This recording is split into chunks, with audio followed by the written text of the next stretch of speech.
So let's talk about let's move up the body. Let's talk about the shoulder. And the shoulder is really interesting because the shoulder is the first weight-bearing joint in our body. So as a child, as a baby, the first thing we learn to do is drag ourselves along, crawling on and the shoulder and the hip are similar, except the hip is a way better design from a stability standpoint than the shoulder is. So your shoulder is a really interesting joint, and that it's a very shallow cup. So the shoulder joint is a very shallow cup, which is called the glenoid, and we have the bone coming from the upper arm, which it's a ball and socket joint, and this ball sits in the cup, and it migrates through the cup, and that's sort of what makes our shoulder so hugely mobile. You know, the most mobile joint throughout the body. We can push it in lots of different directions. Sort of becomes the mechanism of injury as well, is that because it can move so much, who here has had a shoulder injury? Rotator cuff. Distal clavicle osteolysis. Oh man, fantastic. Yeah. Torn labrum. Torn labrum. Fracture of uterus. Oh wow, but that's a traumatic injury. That's not a chronic injury, right? So let's think about, just from a design standpoint, the labrum, and this is this little bit on the outside of the glenoid. It's a little like a seal, and I like to say it's like the seal on your car door, that little rubber seal, right? Once it gets a nick in it, that nick just seems to grow and grow and grow once it gets split. And how that actually gets split is the labrum gets compressed under the head of the humerus, and it tears it. So how the shoulder works is really interesting, that we have this, everybody talks about the rotator cuff. The rotator cuff is actually 4 separate muscles. And they're 4 muscles, and their job is to stabilize the head of the humerus and the glenoid before load is put on the shoulder. Because there's other muscles which move the shoulder, big muscles, mainly through our back, some through our chest here, which are designed to move the shoulder and bear the load. But those 4 little muscles of the rotator cuff are designed to locate the head of the humerus. But what happens is, when we don't locate the head of the humerus and when we load the shoulder and try to move the shoulder, bad things happen. These little muscles, which are designed to be stabilizing muscles, are not meant to be load-bearing muscles. They end up being overloaded. So a really good example of how that works is, I'll use Bruce because he's a crash test dummy. Come on out here, Bruce. I'll get you to lie down your back on the mat there. And which is your good shoulder? Which hand do you write with? I'm going to use the other one then, just in case I haven't lost one yet. So if we look at his shoulder, you can see how easily I can move that shoulder around, right? So if I was to try and lift him up, that shoulder completely comes out of position. I'm just pulling him up here on the wrist. Okay, so if I was to say to Bruce, lock that shoulder, keep it nice and tight, and let me lift up, and I can still you can see that shoulder still moves out of position, right? So now watch this. Grab my hand. Let's go this way. Squeeze my hand as hard as you can. And now he's squeezing my hand as hard as he can. What's actually happening is the 4 muscles of the rotator cuff are firing. They're positioning the head of the humerus. And I can lift, and there's no real strain, there's no load on your shoulder, right? But if I try and lift him off his shoulder without him activating his grip and locating that position, we'll be at risk for damaging the shoulder. So your hand strength, thank you, sir. Your hand strength is vitally important to how your shoulder functions. So strengthening your hand, and it's basically an evolutionary thing. So if I fell off the cliff and I can't hang on, that's Darwinism, right? You go. If I'm chasing food and I grab it and it gets away because I couldn't hold on to it, that's evolution. I didn't get any food, my genes died off. The guys with the strong grips, the women with the strong grips, they evolved. Their genes continued. So strengthening the handle is vitally important. It's interesting. One of the things when I look at therapy, physical therapy, is when people have had shoulder injuries, it's just skipped straight over. They just bypass that and they're going, I'm going to get you to do this, and I'm going to get you to do this, like this, right? But this has to be the ground zero. if we don't get back this, like if someone's ever had a shoulder injury, I'm testing them, we use something called a dynamometer, which measures hand strength, grip strength. So the Dynabeat ball. Yeah, right. Well, it's the same sort of thing. We want to develop the strengths because this affects this. Doesn't matter how strong you make this. It's got to be mechanically work. And it's, again, back to one of my mentors, my gurus, the brain needs to use the right muscles to move the right joint at the right time. When we don't do that, bad things happen.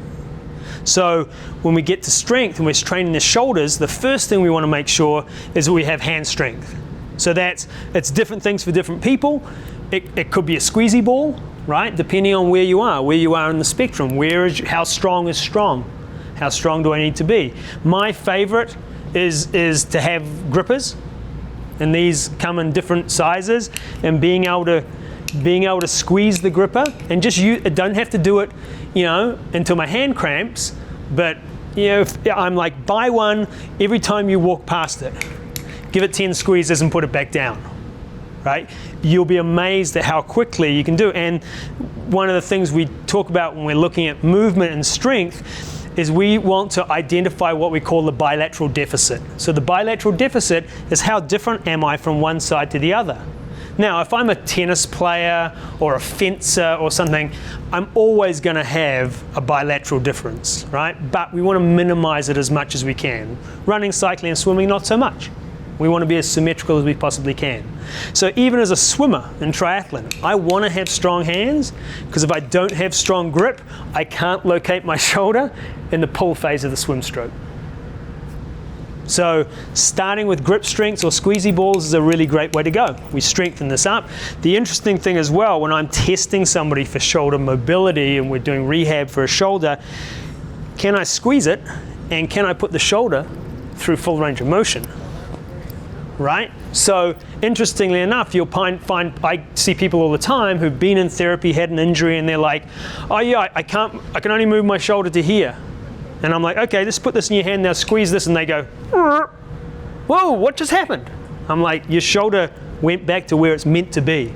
And so then it could move because your brain has remembered a pattern that it's just stuck. It's like the door hinge isn't working all the way, it's creaking. And so when we activate the shoulder, put the shoulder in the right position, the body, back to Cirque du Soleil, given the opportunity, the body does some pretty amazing things if you assemble everything in the right way.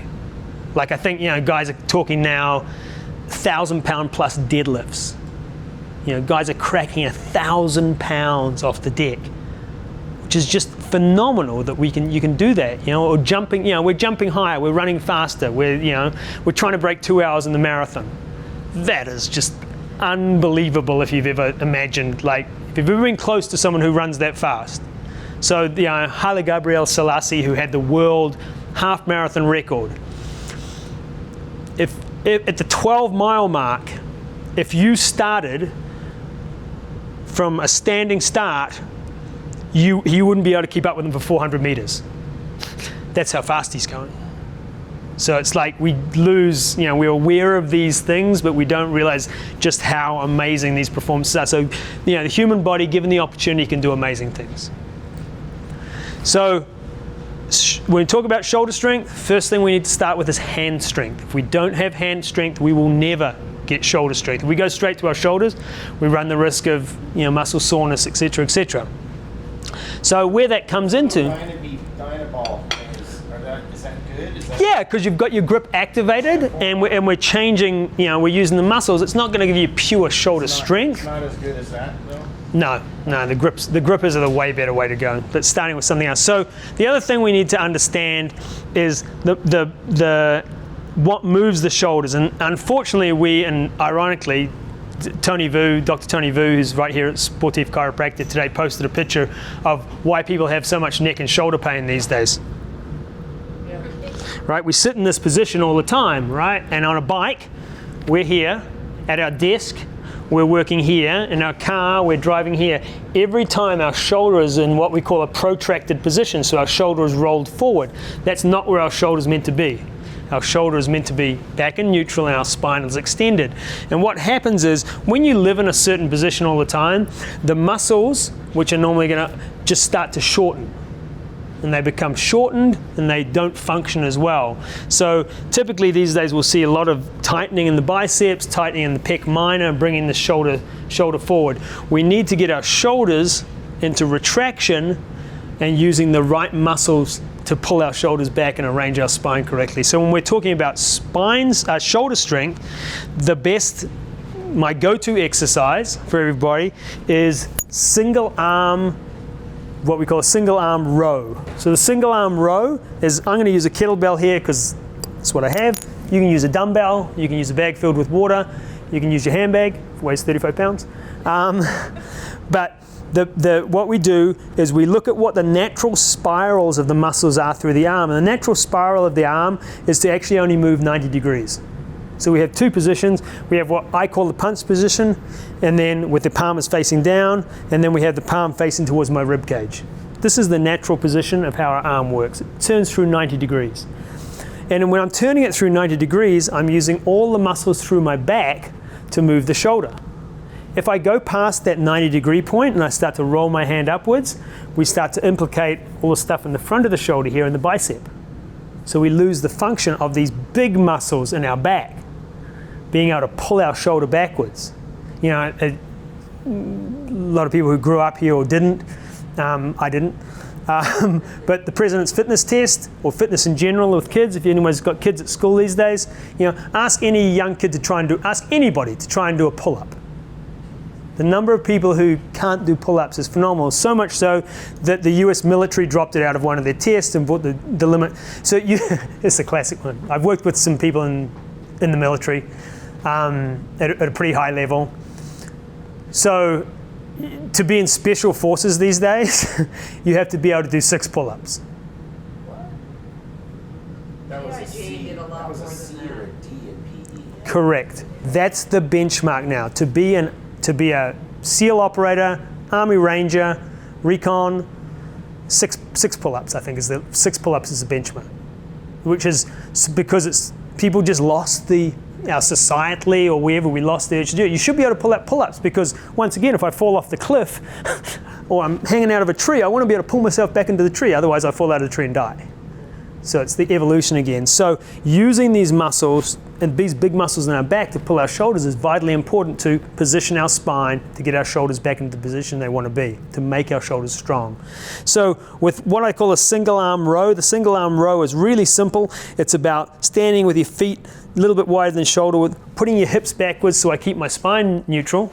So once again, when we're talking about where my spine sits, right, if I go into this position, we'll do it back this way because I can. There we go. So I put my butt back, my spine's still well organized. My spine's still stable, my head's there. I pick up the weight, I pull it from the punch position, I rotate my hands to my rib cage, I put it back down.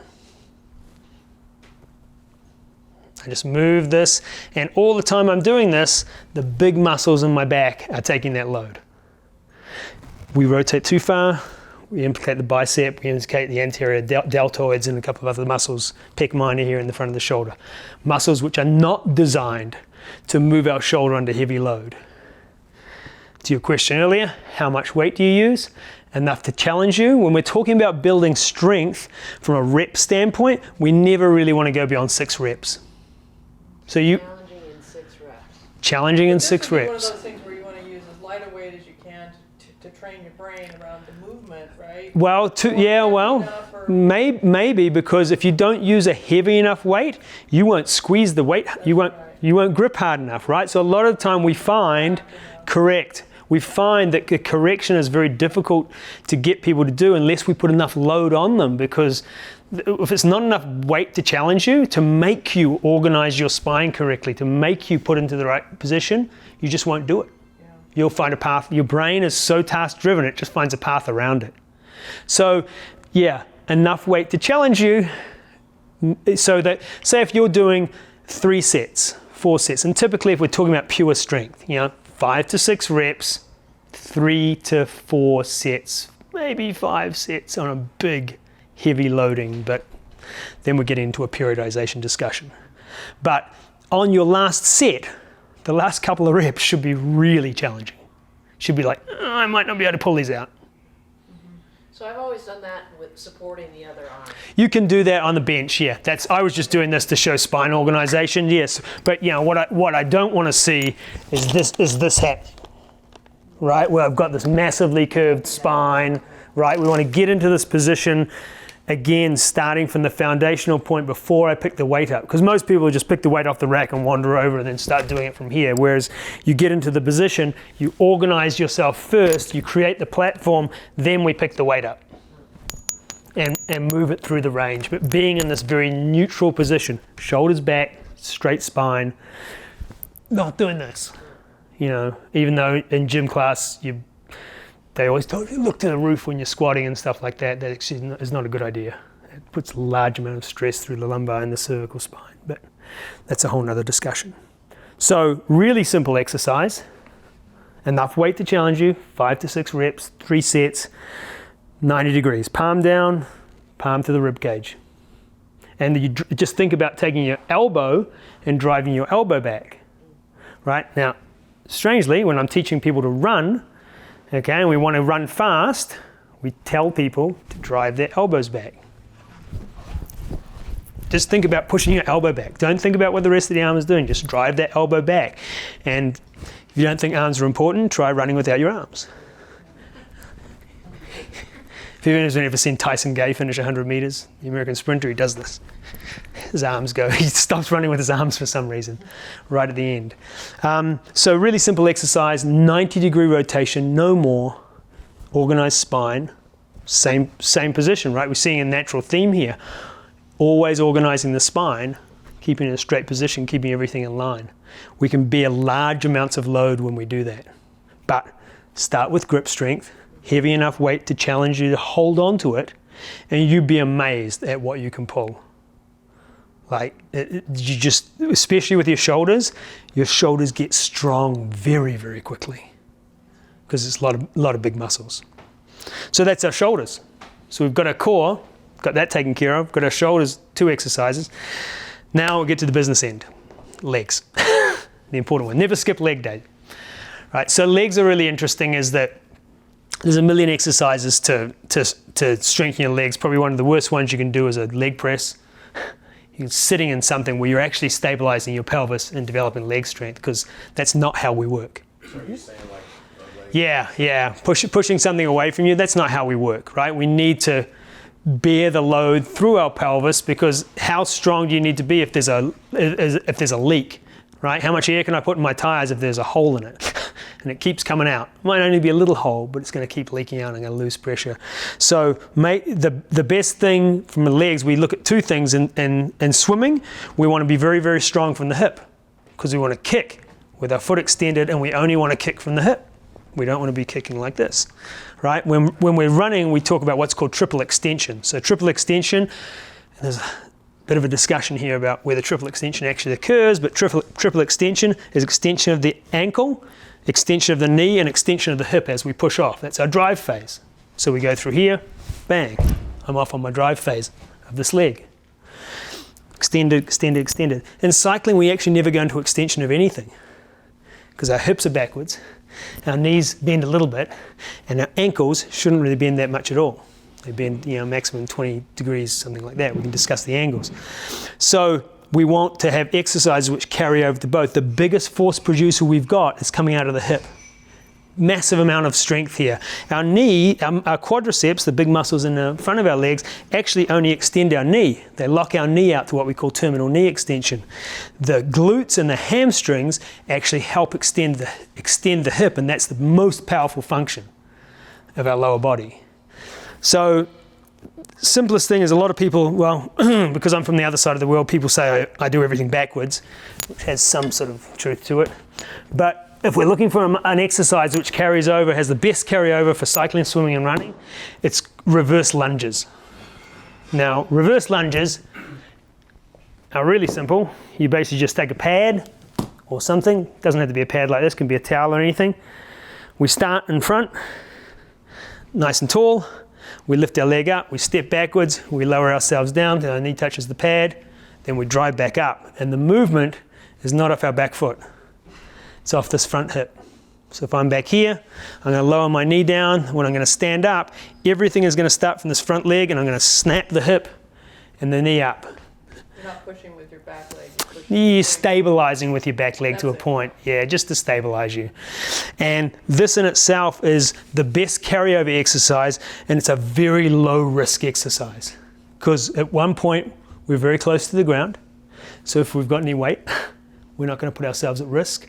And then as we come through the movement, we can snap that hip closed, and we've got massive power, and we learn to really extend all the joints, which is, not that we do that in cycling, but we do it in running, and it's really important in swimming.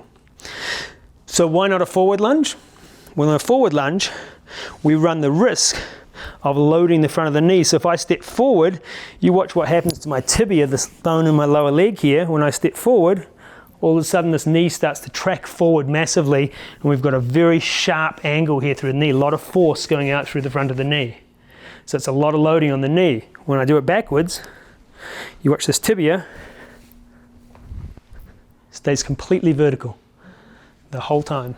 And so we can really not going to, and we put enough load on our knees running and biking as it is. So this is a great way to protect the knee, but at the same time, you're creating strength all around it. The other great thing is this is a great exercise for identifying the bilateral deficit as well. So, if I'm like, oh, this leg feels good, but this one don't feel so good, I know I've got some work to do. And we're always going to train. There's no point in training the strong leg. Work to your weakest link. If the weight is just right for your weak leg, use that same weight on your good leg, quote unquote. So figure out how far back to put our foot so we can get our knee down. So the interesting thing is we want to keep, when we talk about these angles, we talk about 90-90. So 90 is 90 degrees at the hip, 90 degrees at the knee, 90 degrees at the ankle. So the danger you have to, one thing you have to be aware of when you're doing this is if you step too far backwards, you're going to put yourself at risk of hamstring loading. So that's why I like to use these little squares. One, they're really padded. You can pick these up for like $20 on Amazon, and they're super comfortable for doing other exercises on as well, which is another discussion. But here I'm going to step back just far enough to keep me vertical. See, in this one, I didn't go back far You're enough, not right? stretching yourself way out. You're just No, really, correct. Really just to It's move this your front leg. leg, right, it's to move your hip and drop yourself down. And here you can see I'm 90 degrees here, I'm 90 degrees here, I'm 90 degrees at the elbow. I've kept those 90, 90, 90. And you're not going to put huge load on the lower leg, etc., etc. But this, and you can load this till the cows come home. You can put massive load into this exercise. You can do it with body weight. That's obviously where we want people to start, so you have control. But then you can use dumbbells, kettlebells. I prefer to use dumbbells and kettlebells because we can carry them in what we call a suitcase position. So you can get two here, and all of a sudden this exercise with two just got much, much harder. And you can challenge to, really challenge yourself, and you'd be amazed at how much load you can get. And then the exercise can be progressed even more. And we're not injuring ourselves because we have the 90 degree Correct. angle. You're not putting. There's a thought that, I don't know if my leg's going to be strong enough, but if you just. Well, here's the thing. If I'm starting from the top, and I've got, put something in the frame. I used to work with one of the Olympic BMX guys here in town. He'd do 100 pounds each hand. Oh my gosh. He's a big boy. He's a gold medalist Olympian, strong. But, so if he got to here and it didn't feel good, what's the worst case scenario? Just drop. You're not putting yourself at risk. It's a very good, safe exercise to use. But when we progress this exercise, you can go to a lot of strength, and all of a sudden, there's a bit of a carryover. If I'm carrying a really heavy weight in my hand, I have to grip it and I have to keep my shoulders organized. So all of a sudden I'm getting core stability, shoulder stability, and this hip strength, all in one movement. So it's a really big bang for buck. Now, if I've got one exercise I'm going to do, it's going to be this. That's the only exercise I could do, like if I'm stuck on a desert island or whatever. But we've actually, the core requires no equipment. This doesn't require equipment. We can add equipment. You can load it whatever way. I don't like loading above the shoulders because it just promotes you putting the spine in a bad position. Loading here is very And would practical. it always be even, or is there advantage to doing? So yeah, so when we talk about exercise, we talk about progression and regression, right? I have to progress or regress the exercise to challenge you enough. So the total regression of the exercise is the body weight, right? How far can I, and we can actually, so we've had people who are doing hip replacement, knee replacement stuff where we'll stack this up, right? So we'll be this high, right? So if I'm going here and all you have to do is do this. Oh, okay. See how I just limited the range of motion completely for someone who doesn't have the capacity yet. And then as I get better, and then we go down to the ground. When we get down to the ground, we start the cycle again. That's the progression-regression cycle. We just keep loading it. So to answer your question, yeah. So what we call a unilateral loading, so one-sided, that's a progression. That's the highest progression is a unilateral loading where we'll put a large amount of weight. And say if someone can do 50 pounds in each hand, I'm not going to put 100 pounds in one hand because that's just massive loading because you've got no balance point. But here we're going to, we might go to 50 pounds in one hand, and that introduces a whole nother, element to the equation that you need to stabilize on one and be stable going down and drive out of it. So you've got this rotational aspect to it as well. And this is the basis of we're introducing these same principles in every exercise. Like in this exercise, we've got the grip strength, shoulder stability, but we've also got the anti-rotation. I'm stopping myself from rotating. I don't want to rotate, right? Counter rotation. I want to stay here all the time. This is where you'll be strong. When you get strong here, if you think about a spring, you just snap back into that position every time and you're super, super stable and strong. Less likely to get damaged here. Injury happens at the ends of the hinges. Make sense? So here we've got a plank. We've got a really simple row. This is the other progression I'd look, and you see these at the gym. This is what we call a suspension trainer. I really like these because they introduce a bilateral element to my shoulder stability. So you have to pull both shoulders symmetrically. They're also great if you're traveling because it all packs up into a little bag. So any of my traveling athletes or people who are business people who like to travel, we usually take one of these because this one I've got set off the ceiling right here, but they actually come, it's actually a door jamb as well. So you can put it into any doorway and it'll jam up in the doorway. Now, exercising is all about physics and the load. So at a really high level, if I'm pulling a vertical force vector, so the force is going right up here and my body is straight out, I have the maximum amount of load on my body if I pull up. That's as heavy as I'm going to get because gravity's acting on me. Okay, if I want to reduce that load, all I do is reduce the angles. All of a sudden, my body's still laying the same, but it requires less force for you to move it because I'm using physics to my advantage. And the stronger I get, the more I walk my feet in.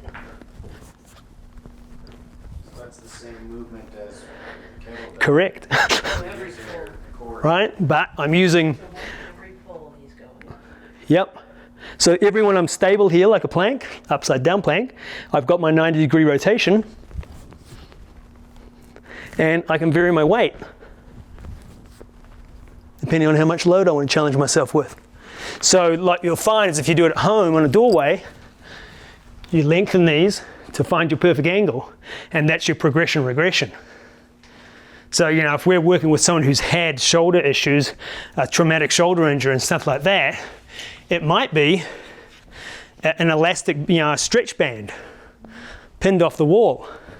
And we've got them going here, or doing it, unilaterally, which one's this, until we get it the same. Then we progress it, then we progress it, then we progress it. It doesn't have to be complicated. We can put huge amounts of load. And it's about consistency, about doing it. Do you recommend doing one exercise or two of these exercises one day and two of the exercises the other day, or all of them in one day? The easiest way I think to design from a program design point is you create a little circuit. One exercise follows another because we move as a whole body, right? There's no such thing as arms day or legs day anymore. It's just like, if you're a bodybuilder, there is, because your goal is different. Your goal is what we call hypertrophy. Your goal is to make the muscles as big as they possibly can be. Doesn't make them strong. Our goal is we want to function in the best possible way we can. So the easiest way to design this is you can create a circuit where you have a leg-based, an arm-based, and a core. But when you see that the elements are actually identical, it's just you're moving at different ends of the spectrum, and it's basically where you're holding the load. It's the same movement. You're activating the body. When one thing moves, everything moves. So these are all body exercises. So you create a little circuit where you've got this exercise to that exercise to that exercise. You do low reps. You challenge yourself to a point where, it's challenging for you on your third set, or on your last rep of each set. And, you talk about 3 sets, 3 exercises, you'll be through that in 20 minutes. And done, that your question comes into how well we recover. So that comes down to, ideally, we want recovery days. We actually don't get better from training. We get worse from training. We get better from recovery. Because if you trained every day, do it for a couple of weeks and see how you feel. We're Ironman training right now. We know exactly. Yeah, exactly. Yeah, so the question mark is, you're right. Do you, as me as a coach, I'm like, more is less. As it for a master's Ironman, right? Because it's just about, you've got to do the work for sure. The work's got to be done, but I've got to fit recovery in. Yeah. And we've got to chase it down. We really have to chase our recovery down, because otherwise it just doesn't happen. Even just skipping a meal after a hard work. Sleep, meal, soft tissue work, those things all have to happen as part of your recovery. It's the fourth sport for sure. Yeah. You have to do it, and it's the most important element. It doesn't really matter where you are. Obviously, the older we get, your diet, everything needs to be on. Yeah. The older we get to be able to perform it. To me, I talk to people about, it's like having a vintage car. You can have a 1960s car. It can go just as fast as a brand new Lexus off the showroom floor. Just once you've gone that fast, you just have to do a little bit more work on it to make sure next time that still goes just as fast. We have to spend more time in the shop, less time going, foot flat to the floor and forgetting to change the oil. We need to take care of all those things but creating this environment, so you can do this at the gym. You can go to a gym and all the stuff is there. Actually, these days you actually have trouble finding a lot of the stuff because the gyms are all filled with machines and sort of sectorized and all that sort of stuff. But they all tend to have quote unquote functional training areas. But you can do this at home as well. And as a coach, one of my things I like to get people is we need to remove the barriers for you to do something. So how can I remove the barriers from you doing something? If I say, okay, you tell me I've only got 15 minutes a day to work out. I'm like, cool. We will design something around 15 minutes. And we'll pick what the low-hanging fruit are. What am I going to get best bang for buck from? And and having it, at your house in a room, it doesn't take up, all this stuff slides under a bed and it's just there, and you're more likely to do it more consistently than doing like I have with my wife. My wife, I make her foam roll, and the only way we do foam rolling is a foam roller next to the television. Yeah. And we can sit there and we can watch the shows, but you have to foam roll. In front of the television. I mean, it's on the mat in front of but it gets it done. And she's like, I wish you may force me to do this earlier, because we know it makes a difference. We know it's beneficial. So the goal is we want to be strong. We want to, make it as easy as possible for you. And we want to reduce the risk. It's a risk-reward equation, right? Simple exercises. I'll tell you, those 3 exercises, that is all I ever do, with the exception of one other exercise, just a progression of this. That's all it is. These basic movements: shoulder retraction, grip strength, hip extension, and core stability. It doesn't have to be any more complex than that, and you will, reap the benefits of it. And it's just little and often. And keep it simple, and we've just We just get distracted, with all the noise out there. Oh, you need to be doing this and you need to be doing that, and That was awesome. What you just showed us was awesome. yeah, you just go through the process, and it's easy to do. There's definitely some things you need to be aware of, but it doesn't have to be any more complex than that. Questions? Well, that was thorough. You spot on. Kind of answered the questions as we went. Yeah, pretty straight. Yeah, and then just this stuff is not. It's like one weight. There's lots of ways you can use gravity. Like this is the best example, I think. This as a tool from a shoulder stability standpoint, because you can gravity yourself off anything. Obviously here it's off the roof, but when I have this set up at home, it's on my closet door. It hangs off my closet door, and I put it away when the cleaners come because I just don't want them to ask questions. It's just it's too complex to explain. My Spanish isn't that good. But it's like, there's just so many things you can do. I've progressed this through the single arm stuff for people, but using gravity. We just need if you use gravity in different ways, you can create all sorts of, and it doesn't, as I say, I've got Olympic caliber athletes doing these exact same exercises, and that's their strength training program. Yes, some of them do it with very high weight, but a lot of the time it's about keeping you in competition as well. And again, where do you find the time to slot this in? And to answer that question is, if you had 10 hours a week to train, I would rather, and that was it. I'm not saying put another 2 hours of training in each week. I'm saying take something out. We can't, as a coach, can't have addition without subtraction. So we need to, if we're going to put something in, we need to take something out, and we look at where's the benefit. And to be honest, as a masters athlete, strength training will outrank any endurance training. Intensity and load will outrank any endurance-based training you can do, because it's just about being able to, going the distance is not the problem. Being resilient, if you're stronger, you'll just last longer. Yeah. Your mechanics will hold together better. You'll maybe go up a hill a little bit faster. Your times will come down, but it's about, a lot of the time it's just being resilient to the training load, because as you know, you get into Ironman training, that's a lot of load, it's a lot of work, and ways we can do to mitigate the stress, and strength training does that. It sort of unloads the stress a little bit. Yeah, thank you all for coming out. I appreciate it. And any questions, feel free to shoot me an email. I think most of you had my email from the posts and stuff like that.